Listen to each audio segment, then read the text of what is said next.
Hi, it's that time again. When was the last time you smudged your surroundings, your home, your office, your car? Maybe it's time. You know, anytime you have people over, anytime you have an illness in the home, or if anyone passes, or if anybody new moves in, you definitely want to smudge your area. It doesn't take but a minute. Just stay focused on what you're doing and don't let anything interrupt you. Repeat, clean and clear and reset. Clean and clear and reset to a time of balance, harmony, and good health for all the inner. It's also, when you're smudging your house, a good time to clean your jewelry too. Give your jewelry a little smudge.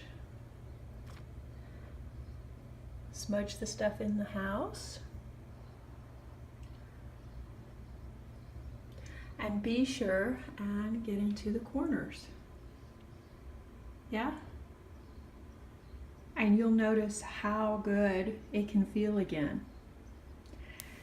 Smudging breaks up stuck energy and dispels it.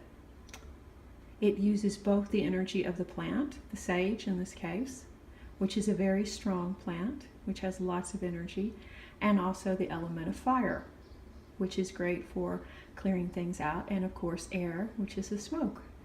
So it's a win on so many levels. So if you're feeling kind of off or fatigued or just confused, maybe what you need to do is give your area a good smudge. Reiki blessings. Speak soon.